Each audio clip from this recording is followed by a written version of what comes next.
السلام علیکم ورحمۃ اللہ وبرکاتہ۔ بسم اللہ الرحمن الرحیم، الحمد للہ رب العالمین وبہ نستعین والصلاة والسلام علی رسولہ الامین نبینا محمد وعلی آلہ واصحابہ اجمعین ومن تبعهم بإحسان إلى يوم الدين، اما بعد۔ اعوذ باللہ من الشیطان الرجیم، بسم اللہ الرحمن الرحیم۔ محمد رسول اللہ والذين معه أشداء على الكفار رحماء بينهم تراهم ركعا سجدا يبتغون فضلا من الله ورضوانا رب اشرح لي صدري ويسر لي أمري واحلل عقدة من لساني يفقهوا قولي سبحانك لا علم لنا إلا ما علمتنا إنك أنت العليم الحكيم رب زدني علما ربنا اغفر لنا ولإخواننا الذين سبقونا بالإيمان ولا تجعل في قلوبنا غلا للذين آمنوا ربنا انک رؤوف الرحیم۔ اسلامی بھائیوں اور بہنوں، ایک بار پھر سے اللہ کے فضل و کرم سے ہم اور آپ ایک کورس میں شامل ہیں۔ Islamic information centre IIC Mumbai کے تحت یہ کورس شروع کیا گیا ہے، جس کا یہ دوسرا پارٹ ہے۔ اس سے پہلے سیرت صحابہ کا پہلا پارٹ ہم پیش کر چکے ہیں، جو رمضان سے کچھ مہینے قبل کیا گیا تھا، اور جس میں 25 صحابہ کا تذکرہ ہم نے کیا تھا۔ وہ 25 صحابہ 10 عشرے مبشرہ، یعنی وہ خوش نصیب صحابہ، 10 خوش نصیب صحابہ جن کو اسی دنیا میں جنت کی بشارت ملی، ساتھ ہی ساتھ نبی صلی اللہ علیہ وسلم کی 11 بیویوں کا تذکرہ، اور نبی اکرم صلی اللہ علیہ وسلم کی 4 بیٹیوں کا تذکرہ۔ تو اس طریقے سے کل 25 صحابہ اور صحابیات کا پچھلے پارٹ میں ہم نے تذکرہ کیا تھا، پارٹ 1 میں۔ 10 صحابہ جو عشرے مبشرہ ہیں، جن کو جنت کی خوشخبری دی گئی اسی دنیا میں، حضرت ابو بکر صدیق، حضرت عمر فاروق، حضرت عثمان غنی، حضرت علی بن ابی طالب، حضرت سعد بن ابی وقاص، حضرت عبد الرحمن بن عوف، حضرت ابو عبیدہ بن جراح، حضرت طلحہ بن عبید اللہ، حضرت زبیر بن عوام، اور حضرت سعید بن زید رضی اللہ عنہم اجمعین۔ یہ 10 صحابہ، ان میں سے تقریباً سارے صحابہ جرنیل صحابہ بھی ہیں، تقریباً سارے صحابہ کمانڈر صحابہ بھی ہیں، اور پھر اس کے بعد بقیہ جو 15 صحابیات کا تذکرہ ہوا تھا وہ ایک الگ فہرست ہے۔ آج کا یہ جو دوسرا پارٹ آج سے ہم یہ شروع کر رہے ہیں، اس دوسرے پارٹ میں صرف اور صرف ہم جرنیل صحابہ کا تذکرہ کر رہے ہیں۔ جرنیل صحابہ کن کو کہا جاتا ہے؟ جرنیل کا مطلب ہوتا ہے کمانڈر۔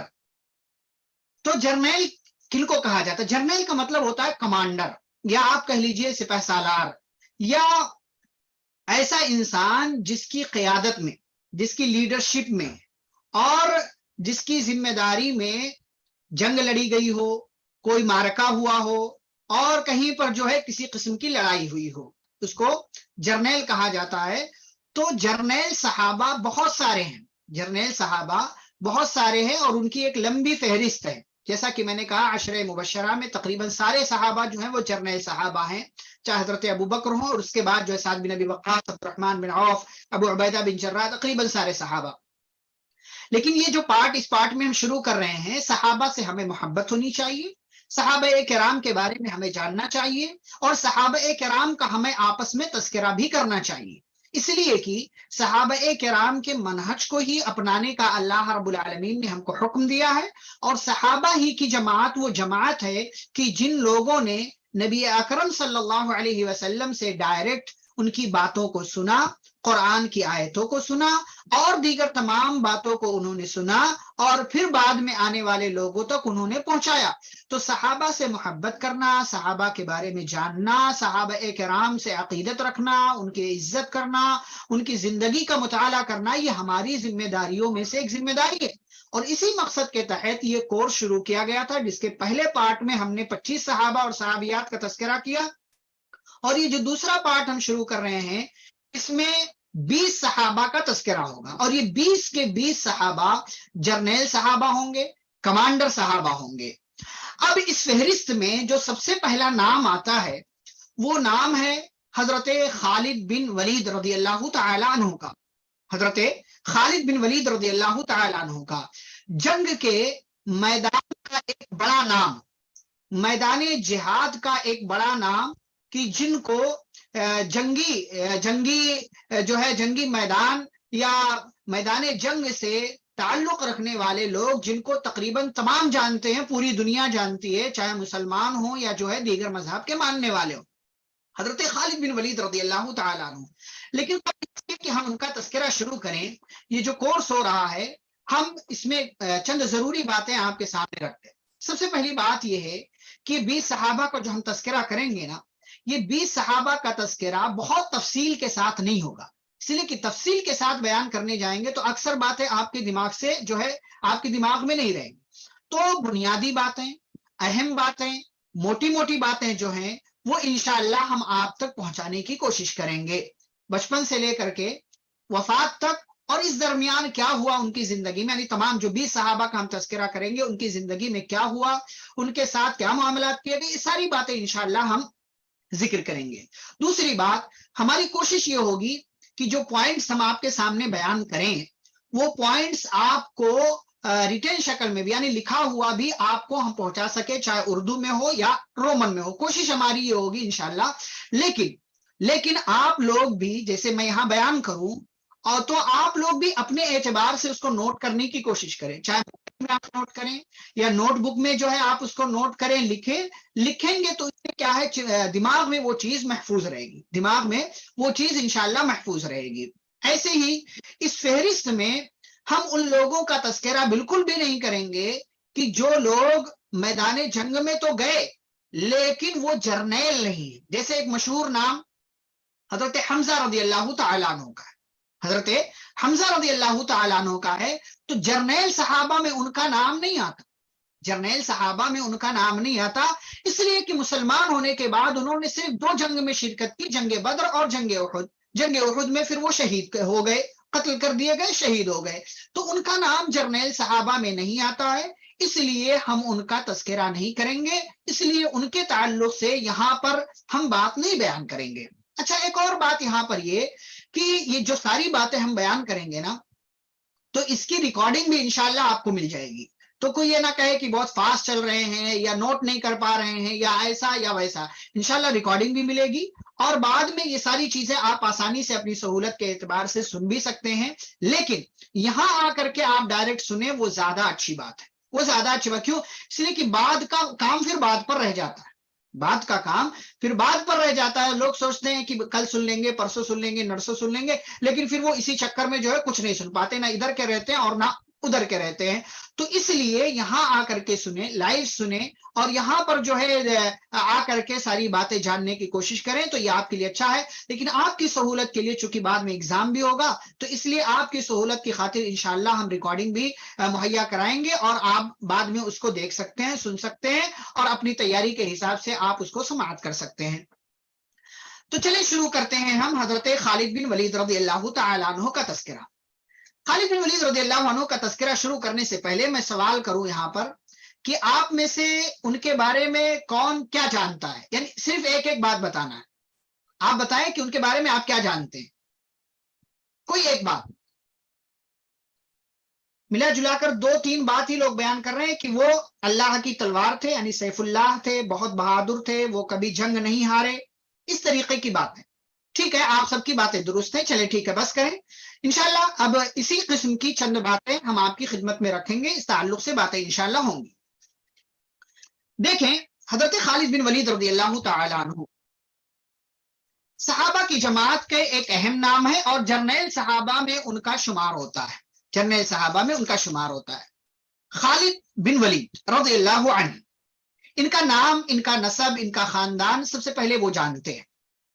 حضرت خالد بن ولید رضی اللہ عنہ کا نام جیسا کہ آپ جانتے خالد، ان کے والد کا نام ولید، خالد بن ولید، اور پھر آگے بڑھے تو خالد بن ولید بن مغیرہ بن عبداللہ بن مخزوم بن یقظہ اور بن مرہ، یعنی خالد بن ولید بن مغیرہ بن عبداللہ بن مخزوم اور بن یقظہ اور بن مرہ، 7ویں پشت میں جا کر کے، یعنی 7ویں پشت میں جا کر کے، 7ویں نسب جو سلسلہ ہے، 7ویں نسل میں جا کر کے ان کا خاندان نبی صلی اللہ علیہ وسلم کے خاندان سے مل جاتا ہے۔ محمد بن عبداللہ بن عبد المطلب بن ہاشم بن عبد مناف بن قصی بن کلاب اور بن مرہ. خالد بن ولید کی طرف سے 7ویں پشت اور نبی صلی اللہ علیہ وسلم کی طرف سے 8ویں پشت.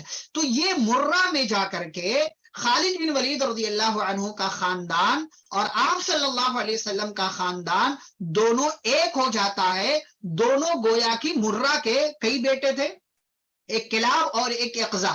تو کلاب سے آگے چل کر کے نبی صلی اللہ علیہ وسلم کا خاندان آیا اور یقظہ سے آگے چل کر کے خالد بن ولید رضی اللہ تعالی عنہ کا خاندان آیا. حضرت خالد بن ولید رضی اللہ عنہ کا یہ نام اور ان کا خاندان ہوا. اس کے بعد ان کی کنیت کیا ہے؟ ان کی کنیت کس کو بولتے ہیں؟ یعنی کسی بیٹے یا بیٹی کے نام کے آگے ابو یا امے لگا لینا. جیسے ابو خالد بن ولید رضی اللہ عنہ کی کنیت ابو سلیمان، پیارے نبی صلی اللہ علیہ وسلم کی کنیت تھی ابو القاسم، نبی صلی اللہ علیہ وسلم کی کنیت ابو القاسم تھی. اور حضرت خالد بن ولید رضی اللہ عنہ کی کنیت تھی ابو سلیمان. ایسے ہی کوئی عورت جو ہے اس کی کوئی بیٹی ہے، اس کا نام عائشہ، تو وہ کہے گی ام عائشہ، ام فاطمہ، ام عبداللہ یا ام خالد، جو بھی اس کے بیٹے کا یا بیٹی کا نام ہے تو اس سے پہلے امے لگا لے گی تو وہ کنیت ہو جاتی ہے. اور مرد جو ہوتا ہے وہ ابو لگا لیتا ہے تو اس کی کنیت ہو جاتی ہے. اور کنیت حضرت خالد بن ولید رضی اللہ عنہ کی تھی ابو سلیمان، اس لیے کہ ان کے ایک بیٹے تھے ان کا نام جو ہے سلیمان تھا، تو اسی اعتبار سے یہ اپنی کنیت ابو سلیمان لکھا کرتے تھے. ان کی جو ماں تھی وہ لبابہ بنت حارث. لبابہ بنت حارث، ان کے بارے میں ابھی آگے چل کر کے ہم بات بیان کریں گے انشاءاللہ. اور ان کے جو والد تھے حضرت خالد بن ولید رضی اللہ عنہ کے والد ولید بن مغیرہ. ولید بن مغیرہ کو کون کون جانتا ہے؟ کیا آپ نے کبھی نام سنا ہے اس بندے کا؟ ولید بن مغیرہ کا نام سنا آپ نے؟ جی قرآن میں ذکر ہے. کس حوالے سے؟ اسلام کا دشمن تھا، بالکل تھا. خالد بن ولید رضی اللہ عنہ کی ماں کا نام لبابہ. لبابہ، لام با الف با اور ہا، انگلش میں لکھیں گے تو LUBABA، لبابہ. دار الندوہ کی میٹنگ میں تھا، قرآن میں اس کے حوالے سے چند آیتیں ہیں. کافر تھا. ٹھیک ہے، بہتر ہے. چلیے میں بتاؤں، ولید بن مغیرہ جو تھا نبی صلی اللہ علیہ وسلم کو ستانے والوں میں ایک نام تھا. مکہ کے سرداروں میں سے ایک سردار تھا، بڑا مالدار تھا. اسی کے بارے میں سورۃ المدثر کی کچھ آیتیں نازل ہوئی، جو آیت نمبر 10-11 سے لے کر کے آگے کی کچھ آیتیں اسی بندے کے بارے میں نازل ہوئی. اس کو ریحانۃ قریش کہا جاتا. بہت مالدار تھا، خوبصورت تھا، اور جو ہے ہر اعتبار سے جو ہے سرداری اور دیگر اعتبار سے جو ہے مکہ کے بڑے لوگوں میں، معزز لوگوں میں سے آتا تھا. کعبہ کا جو غلاف تھا اس زمانے میں ولید بن مغیرہ ہی تیار کرتا تھا. آپ دیکھیں کہ بعض روایتوں کے مطابق سال میں 2 مرتبہ غلاف چینج ہوتا تھا. ایک مرتبہ پورے مکہ والے مل کر کے چینج کرتے تھے اور ایک مرتبہ اکیلا یہ ولید بن مغیرہ چینج کرتا تھا. یعنی اگر آپ یہ سمجھ لیں کہ 2 بار اگر کعبہ کا غلاف چینج ہوتا تھا، ایک بار جو ہے پورا مکہ کرتا تھا، اور دوسری بار ولید بن مغیرہ، خالد بن ولید کا باپ جو تھا ولید بن مغیرہ، یہ اکیلے کعبہ کا غلاف جو ہے وہ چینج کرتا تھا. یعنی جو بھی مال وغیرہ لگتا تھا وہ سارا یہی لگاتا تھا. تو ولید بن مغیرہ بہت بڑا نام ہے نبی صلی اللہ علیہ وسلم کی زندگی کے حوالے سے. اور جو لوگ جانتے ہیں نبی صلی اللہ علیہ وسلم کی سیرت، ان کو پتا ہے کہ ولید بن مغیرہ بہت اہم مواقع پر یہ نبی صلی اللہ علیہ وسلم کے خلاف کھڑا رہا، اور جو ہے بار بار اس بندے کا نام آتا ہے. تو ولید بن مغیرہ حضرت خالد بن ولید رضی اللہ تعالیٰ عنہ کا باپ ہے. اچھا، خالد بن ولید رضی اللہ تعالیٰ عنہ کا جو خاندان ہے، اس خاندان کو مخزومی خاندان کہا جاتا ہے. اس خاندان کو مخزومی خاندان کہا جاتا. کیوں؟ اس لیے کہ خالد بن ولید رضی اللہ عنہ کے دادا کے دادا، خالد بن ولید رضی اللہ عنہ کے دادا جو تھے ان کا نام مخزوم تھا. جیسا کہ میں نے کہا خالد بن ولید بن مغیرہ بن عبداللہ بن مخزوم، تو یہ مخزوم جو تھا اسی کے نام پر یہ پورا خاندان چلا. اب میں آپ کو بتاؤں کہ مخزوم کتنا بڑا خاندان تھا. جیسے نبی صلی اللہ علیہ وسلم ہاشمی خاندان سے تھے. ہاشمی خاندان قریش قبیلہ تھا پورا ایک، اس میں الگ الگ خاندان تھے. ایک خاندان جو ہے نبی صلی اللہ علیہ وسلم کا ہاشمی ہوا، اور ایک خاندان جو تھا مخزومی خاندان، بڑا خاندان شمار ہوتا تھا. اور اس خاندان کا ایک حصہ تھے خالد بن ولید رضی اللہ تعالیٰ عنہ. اچھا، اس خاندان میں اور کون کون بڑے بڑے لوگ آتے ہیں؟ ایک نام جانتے ہیں آپ کون ہے جو بہت بڑا نام ہے؟ ابو جہل. ابو جہل بھی اسی خاندان سے تھا. ابو جہل بھی اسی خاندان سے تھا جس خاندان سے خالد بن ولید رضی اللہ تعالیٰ عنہ تھے. ایسے ہی حضرت سلمہ رضی اللہ تعالیٰ عنہ جو سب سے شروع میں اسلام لانے والوں میں سے ایک ہیں اور جو سب سے پہلے ہجرت کر کے مدینہ گئے، وہ بھی اسی خاندان سے تھے، اسی خاندان سے ان کا تعلق تھا. ایسے ہی ایک نام اور ہے جو دیگر خالد نام ہے، وہ بھی مسلمان ہوئے. ایک نام حارث ہے، ایسے ہی ایک نام عاص ہے، اور بہت سارے نام ہیں جن میں سے اکثر لوگ مسلمان ہوئے اور انہوں نے نبی صلی اللہ علیہ وسلم کا لایا ہوا دین قبول کیا اور آپ صلی اللہ علیہ وسلم کی شریعت کو مان کر کے اس پر راضی رہے اور آپ صلی اللہ علیہ وسلم کا ساتھ انہوں نے دیا. حضرت خالد بن ولید رضی اللہ تعالیٰ عنہ کے خاندان میں اور دیگر لوگ آتے ہیں. ان کے چچا وغیرہ کا بڑا نام تھا اور ان کے کئی ایک بھائی تھے. حضرت خالد بن ولید رضی اللہ تعالیٰ عنہ کے کئی ایک بھائی تھے اور کئی ایک بہنیں تھیں، اور اسی بنیاد پر ان کا جو باپ تھا ولید بن مغیرہ، وہ فخر کرتا تھا کہ میں بہت زیادہ بال بچوں والا ہوں، میری بہت اولاد ہے. اسی بنا پر یہ فخر کرتا تھا. اور اللہ نے سورۃ المدثر میں ذکر بھی کیا وَجَعَلْتُ لَهُ مَالًا مَمْدُودًا وَبَنِينَ شُهُودًا کہ اللہ تعالیٰ نے اس کو بہت زیادہ اولاد دیا، مال دیا. اس کی بنیاد پر وہ فخر کرتا تھا، غرور و گھمنڈ سے وہ کام لیتا تھا. حضرت خالد بن ولید رضی اللہ تعالیٰ عنہ کی جو ماں تھی، جیسا کہ میں نے کہا لبابہ بنت حارث. لبابہ بنت حارث کے بارے میں آپ کو ایک بات میں بتاؤں کہ لبابہ بنت حارث کی ایک بہن تھی میمونہ بنت حارث. اب یہ میمونہ کو کون جانتا ہے؟ صرف میں نام لیا ہوں، آپ بتائیں میمونہ بنت حارث کون ہے؟ جی، میمونہ بنت حارث کو کون جانتا ہے؟ ہاں، ویری گڈ، ماشاء اللہ، بارک اللہ فیکم. نبی صلی اللہ علیہ وسلم کی جو بیویاں تھیں، ان بیویوں میں ایک بیوی میمونہ بنت حارث. اس اعتبار سے نبی صلی اللہ علیہ وسلم کا خالد بن ولید رضی اللہ عنہ سے کیا رشتہ ہوا؟ نبی صلی اللہ علیہ وسلم خالد بن ولید کے کیا ہوئے اس اعتبار سے؟ جی، خالو. نبی صلی اللہ علیہ وسلم خالد بن ولید رضی اللہ عنہ کے خالو تھے، اس لیے کہ خالد بن ولید رضی اللہ عنہ کی خالہ میمونہ بنت حارث نبی صلی اللہ علیہ وسلم کی بیوی تھی. ایسے ہی حضرت خالد بن ولید رضی اللہ عنہ کے ایک خالہ اور ہیں جن کا نام ام الفضل مشہور ہے وہ، لیکن ان کا نام بھی لبابہ تھا. لبابۃ الکبریٰ کہا جاتا تھا ان کو، لبابۃ الکبریٰ بنت حارث. اور وہ بیوی ہیں حضرت عباس رضی اللہ تعالی عنہ کی. اور حضرت عباس رضی اللہ عنہ کون ہے؟ حضرت عباس رضی اللہ عنہ کون ہے؟ نبی صلی اللہ علیہ وسلم کے چاچا ہیں.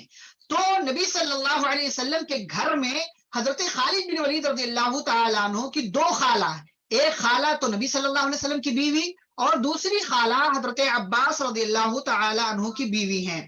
ایسے ہی حضرت خالد بن ولید رضی اللہ عنہ کی ایک اور خالہ تھی جو خالد بن ولید رضی اللہ عنہ کی ماں کی جو ہے ماں شریک بہن تھی. ان کا نام اسما بنت عمیس. اسما بنت عمیس ایک بڑی صحابیہ ہیں، اور یہ وہ صحابیہ ہیں جو سب سے پہلے جعفر رضی اللہ عنہ کی نکاح میں تھی.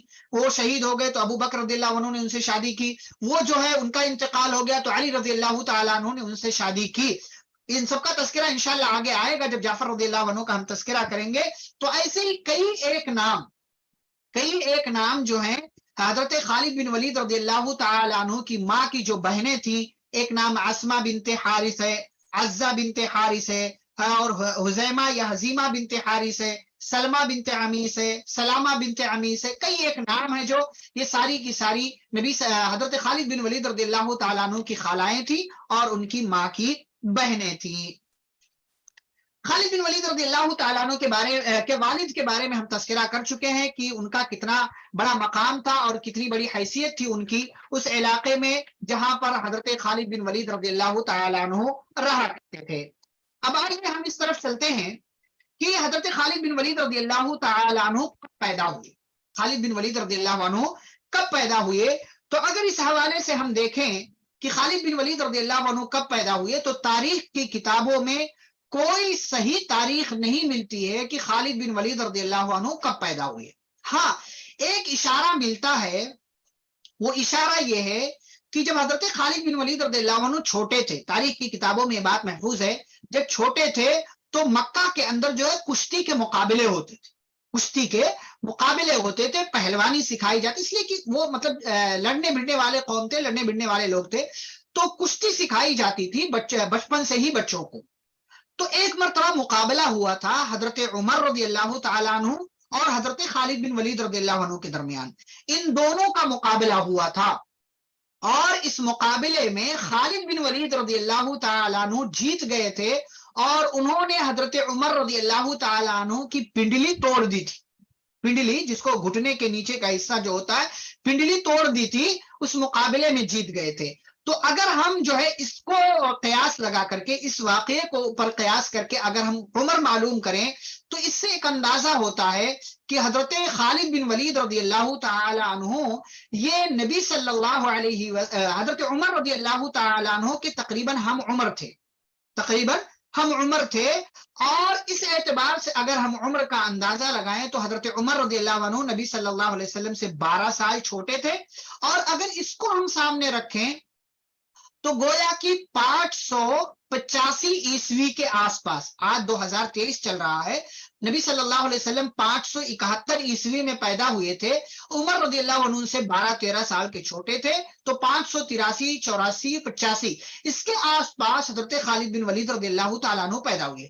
بعض لوگوں نے لکھا ہے کہ خالد بن ولید رضی اللہ عنہ 592 عیسوی میں پیدا ہوئے، اس اعتبار سے خالد بن ولید رضی اللہ تعالیٰ عنہ نبی صلی اللہ علیہ وسلم سے 22 سال کے تقریباً چھوٹے تھے، اور عمر رضی اللہ تعالیٰ عنہ سے تقریباً 9 یا 10 سال کے چھوٹے تھے۔ جو بھی بات ہو، بہرحال ان کی ولادت، ان کی پیدائش، ان کی ڈیٹ آف برتھ کے بارے میں صحیح تاریخ نہیں معلوم ہے کہ وہ کب پیدا ہوئے تھے حضرت خالد بن ولید رضی اللہ تعالیٰ عنہ۔ اچھا، بچپن کیسے گزرا ان کا بچپن کیسے گزرا، کیا حالات بنے اور کس طریقے کی زندگی انہوں نے گزاری، اس حوالے سے چند ایک باتیں میں آپ کی خدمت میں رکھتا ہوں۔ دیکھیں، بچپن کا جو ماحول ہوتا ہے، اور خاص طور سے حضرت خالد بن ولید رضی اللہ تعالیٰ عنہ کے خاندان کا جو ماحول تھا، اور ان کے خاندان میں جس طریقے کا اور جس قسم کے کام انجام دیے جاتے تھے اور جس طرح کی چیزیں ہوتی تھی، اس کو اگر سامنے رکھیں حضرت خالد بن ولید رضی اللہ تعالیٰ عنہ کے حوالے سے، تو بچپن میں ہی انہوں نے جو ہے جنگی تربیت یا جنگی مشق کرنا شروع کر دیا تھا۔ اس حوالے سے دیکھیں، میں آپ کے سامنے ایک باتیں رکھتا ہوں۔ حضرت خالد بن ولید رضی اللہ تعالیٰ عنہ بہت بڑے بہادر تھے، جو آپ سب جانتے ہیں، شجاعت میں ان کا جو ہے ثانی اور ان کے جیسا نہیں تھا کوئی۔ اور ایک اور بات جو تاریخ نگاروں نے لکھی ہے، ہسٹری لکھنے والوں نے لکھی ہے، وہ یہ کہ حضرت خالد بن ولید رضی اللہ تعالیٰ عنہ عمر رضی اللہ تعالیٰ عنہ کے جیسے دکھتے تھے، یعنی دونوں دکھنے میں تقریباً ایک جیسے لگتے تھے۔ جیسے بعض دفعہ ہوتا ہے نا، ہم ایک انسان کو جانتے ہیں اور اسی کے جیسی شکل والا یا اس کے جیسا، مطلب سیم نہیں، مطلب 100% نہیں، لیکن کچھ نہ کچھ اس کے جیسا یا کاپی کہہ لیں آپ، اس کے جیسا کچھ نہ کچھ دکھائی دینے والا بندہ یا بندی، کوئی لڑکا یا لڑکی ہمیں جو ہے نظر آ جاتا ہے۔ تو اس اعتبار سے خالد بن ولید رضی اللہ تعالیٰ عنہ حضرت عمر رضی اللہ تعالیٰ عنہ کی مشابہت رکھتے تھے، ان کے جیسا دکھتے تھے۔ ایک اور بات وہ یہ کہ حضرت خالد بن ولید رضی اللہ تعالیٰ عنہ کا باپ ولید بن مغیرہ، جیسا کہ میں نے کہا، بہت مالدار تھا، بہت مالدار تھا، اس لیے لوگوں کو کمانے ومانے کی یا بہت زیادہ مال وغیرہ کا چکر نہیں تھا۔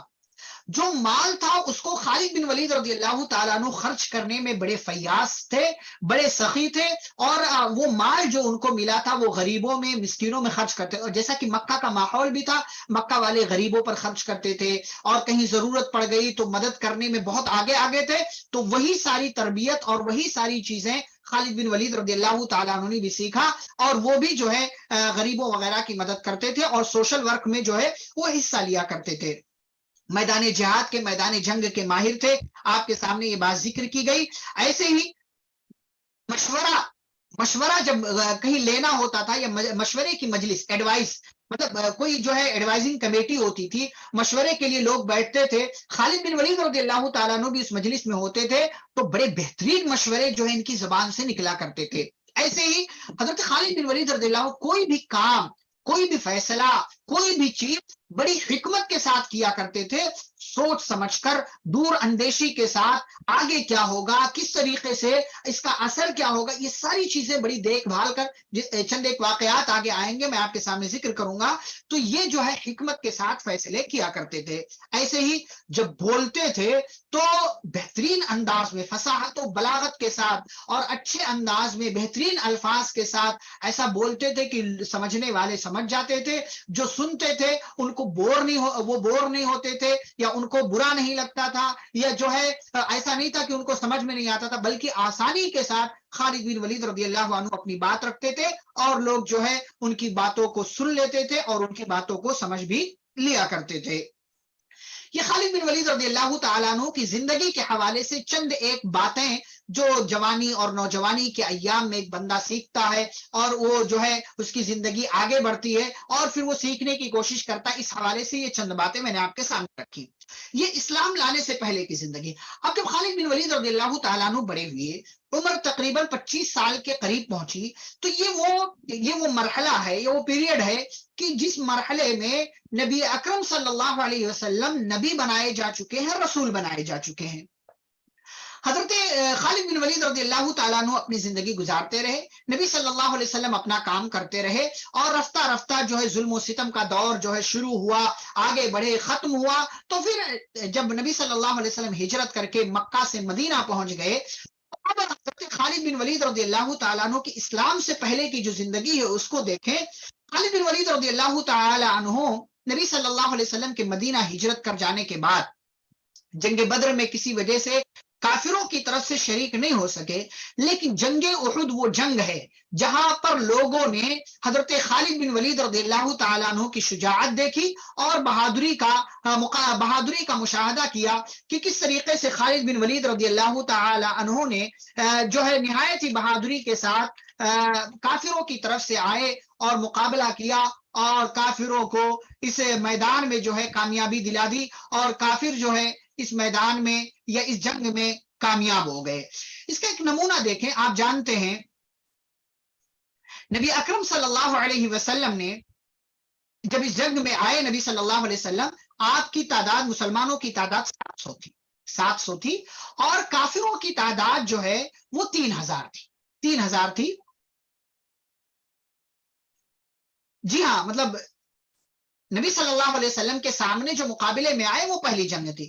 اچھا، تو نبی صلی اللہ علیہ وسلم کے صحابہ کی، مسلمانوں کی تعداد 700 تھی اور ادھر کافر 3000 تھے۔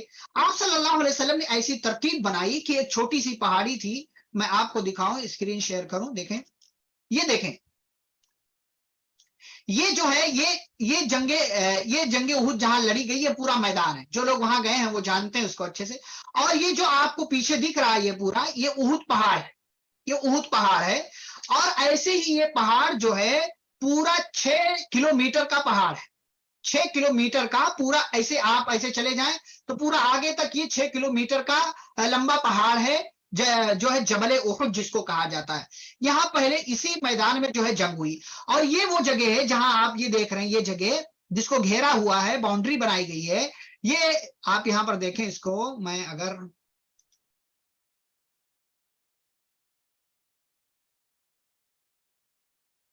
یہ دیکھیں، یہ والا حصہ جو ہے یہ وہ حصہ ہے جہاں پر جنگ احد میں شہید ہونے والے صحابہ کی تدفین ہوئی تھی، یہاں وہ شہید، یہ مسجد جو ہے چونکہ اسی جنگ میں حضرت حمزہ رضی اللہ تعالیٰ عنہ شہید ہوئے تھے، یہ مسجد انہی کے نام پر بنائی گئی جسے مسجد حمزہ غالباً کہا جاتا ہے۔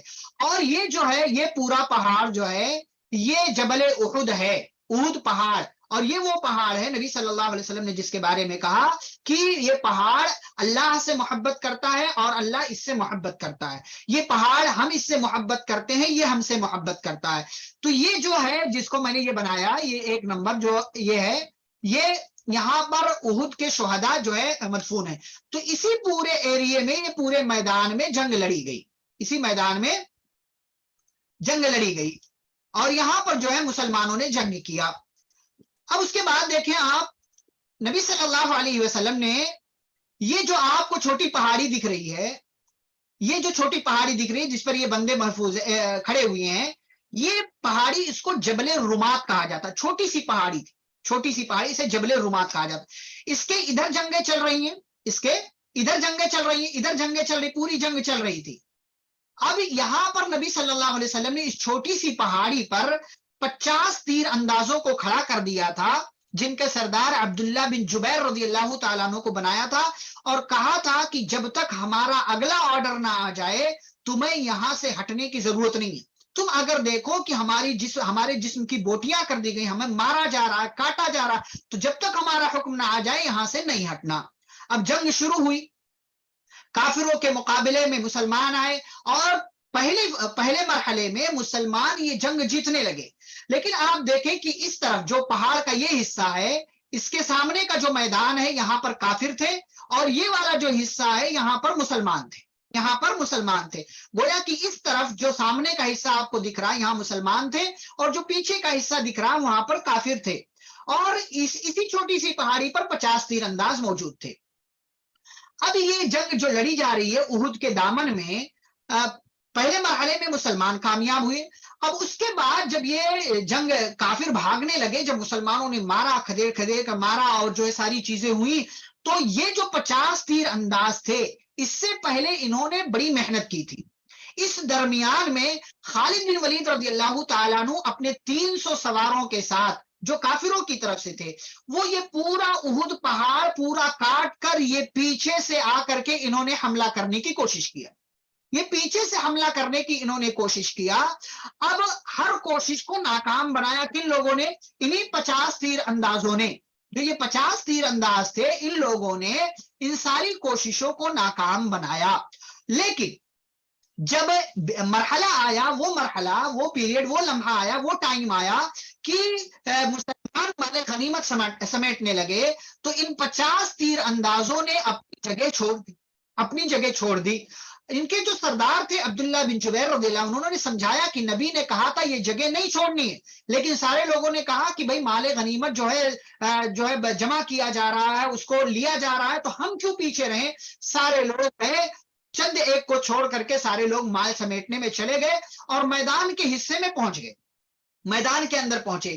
اسی موقع کی طاق میں تھے خالد بن ولید رضی اللہ تعالیٰ عنہ، اور اب ایک اور بار یہ پورا پیچھے سے چکر لگا کر کے اس چھوٹی سی پہاڑی کے پیچھے سے آئے، اور ادھر جہاں مسلمان تھے ان کے اوپر پیچھے سے حملہ کر دیا.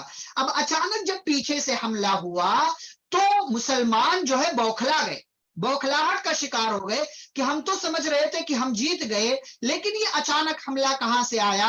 اور اس بوکھلاہٹ کے چکر میں مسلمان آپس میں ہی ایک دوسرے سے مل گئے، اور وہ جنگ جو تھوڑی دیر پہلے مسلمان جیت رہے تھے، مسلمانوں کو کامیابی مل رہی تھی، اب ایک غلطی کی وجہ سے اور خالد بن ولید رضی اللہ عنہ کی عقل مندی، چالاکی اور ہوشیاری کی وجہ سے اب مسلمان اس جنگ میں پیچھے ہو گئے، اور ظاہری طور سے مسلمان یہ جنگ ہار گئے. خالد بن ولید رضی اللہ تعالیٰ عنہ نے ہوشیاری کے ساتھ پیچھے سے آ کر کے حملہ کیا، اور پھر جنگ احد کے بقیہ واقعات آپ جانتے ہیں کہ کس طریقے سے مسلمانوں کو ہار کا سامنا کرنا پڑا. 70 صحابہ شہید ہوئے، اور کافر جو ہے بظاہر اس جنگ میں جیت گئے، کامیابی مل گئی، اور پھر وہ جو ہے یہ میدان سے چلے گئے، انہوں نے جیت کا جشن منایا. نبی صلی اللہ علیہ وسلم اپنے صحابہ کے ساتھ احد کے دامن میں پہنچے، اور یہاں پر آپ کچھ دیر رہے، اور اس کے بعد جو ہے شکست خوردہ ہو کر کے، یا جو یہ کہہ لیجئے کہ غمزدہ ہو کر پریشانی کے عالم میں نبی صلی اللہ علیہ وسلم صحابہ کو لے کر کے مدینہ واپس آئے. یاد رہے کہ یہ پہاڑی جو ہے یہ مسجد نبوی سے اگر ہم اپنے ملک کے حساب سے دیکھیں تو پورب کی طرف، یعنی قبلے کی طرف نہیں ہے بلکہ دوسری طرف ہے، جو سامنے کا حصہ ہوتا ہے. اگر آپ یہ احد پہاڑ سے اس طرف آئیں تو اس طرف جا کر کے مسجد نبوی ہے، اسی لیے آپ صلی اللہ علیہ وسلم یہاں سے پھر واپس اس طرف آ گئے. خالد بن ولید رضی اللہ تعالیٰ عنہ کی چالاکی اور ان کی ہوشیاری کی وجہ سے مسلمان بظاہر یہ جنگ ہار گئے، اور کافروں کو اس کے اندر کامیابی مل گئی. تو یہ جو ہے یہ پہلی جنگ تھی کہ جو کافروں کی طرف سے باقاعدہ مکمل طریقے سے خالد بن ولید رضی اللہ تعالیٰ عنہ نے شرکت کی، اور ان کی ہوشیاری سے وہ لوگ جنگ جیت گئے. ایسے ہی اس کے بعد جنگ خندق ہوئی. جنگ خندق میں مسلمانوں نے مدینہ کو بچانے کے لیے پروٹیکشن کے لیے خندق کھود لی سلمان فارسی رضی اللہ تعالیٰ عنہ کے مشورے سے, اور جو ہے کوئی ادھر کود کر کے نہیں آ پایا. دو چار لوگوں نے کوشش کی, ان کو مارا گیا. خالد بن ولید رضی اللہ تعالیٰ عنہ بھی آئے تھے بعض لوگوں کے مطابق, اور انہوں نے بھی جو ہے خندق کودنے کی کوشش کی, اور دیکھتے رہے کہاں سے موقع ہے کہاں سے موقع ہے, لیکن بہرحال ان کو موقع نہیں ملا. اور یہ جنگ جو ہے مسلمان اس جنگ کے اندر بعض لوگوں نے ذکر کیا, بعض لوگوں نے کہا کہ اس جنگ میں خالد بن ولید رضی اللہ تعالیٰ عنہ شریک نہیں ہوئے تھے. بعض لوگوں نے یہ بات, بہرحال دونوں طرح کی بات ہے, لیکن جو درست بات معلوم ہوتی ہے وہ یہ کہ خالد بن ولید رضی اللہ تعالیٰ عنہ اس جنگ میں شریک نہیں ہو سکے تھے. اور اس کے بعد پھر جو ہے صلح حدیبیہ ہوئی, اور صلح حدیبیہ جب ہوئی تو حضرت خالد بن ولید رضی اللہ تعالیٰ عنہ سوچتے تھے کہ کیا کروں کیا نہ کروں, کہاں چلے جاؤں, یہ صلح ہو گئی ہے, اب تو اس طریقے کے حالات ہو گئے ہیں. اور پھر اس کے بعد جب اس کے بعد والے سال میں نبی صلی اللہ علیہ وسلم صلح کے مطابق جب عمرہ کرنے گئے سن 7 ہجری میں, تو سن 7 ہجری میں جب پیارے نبی صلی اللہ علیہ وسلم پہنچے عمرہ کرنے کے لیے, تو خالد بن ولید رضی اللہ عنہ غصہ ہوئے کہ کیسے اجازت مل گئی ان کو, یہاں آئے ہیں یہ عمرہ کرنے کے لیے آئے ہیں. اور پھر وہ جو ہے سوچتے رہے, کبھی سوچتے تھے کہ روم بھاگ جاؤں, کبھی ایران بھاگ جاؤں, کبھی یہاں چلے جاؤں, کبھی وہاں چلے جاؤں. سوچا کرتے تھے کہ کیا کروں کیا نہ کروں, کس طریقے سے جو ہے اس ماحول میں رہو. ان کا دل جو ہے اچاٹ ہو رہا تھا, کہیں ایک جگہ ان کو قرار نہیں آ رہا تھا. اور پھر یہی وہ مرحلہ ہے کہ جس مرحلے میں حضرت خالد بن ولید رضی اللہ تعالیٰ عنہ کے دل میں اسلام کی روشنی پڑی. وہ خود کہتے ہیں کہ میں گرچہ اسلام کا دشمن تھا, مسلمانوں کا دشمن تھا, لیکن کہیں نہ کہیں میرے دل میں نبی صلی اللہ علیہ وسلم کا رعب و دبدبہ بیٹھا ہوا تھا. ایک مرتبہ ایسا ہوا کہ آپ اپنے صحابہ کو ساتھیوں کو نماز پڑھا رہے تھے, کوئی ٹائم کی نماز تھی, میرے ہاتھ اچھا موقع تھا, میں ان کو مارنا چاہتا تو مار لیتا, میں نے سوچا نہیں ابھی نہیں. پھر دوسری نماز کا وقت آیا اور میں نے پھر یہی سوچا کہ میں ان کو مار دیتا ہوں, لیکن کہتے ہیں کہ میرے دل میں ایسا رعب تھا, خوف تھا کہ میں چاہ کر بھی یہ کام نہیں کر سکا. اور پھر اسی دوران ان کے بھائی ولید رضی اللہ تعالیٰ عنہ جو مسلمان ہو چکے تھے, ان کا ایک خط آیا حضرت خالد بن ولید رضی اللہ تعالیٰ عنہ کے پاس, اور اس دوران انہوں نے ایک خواب بھی دیکھا تھا.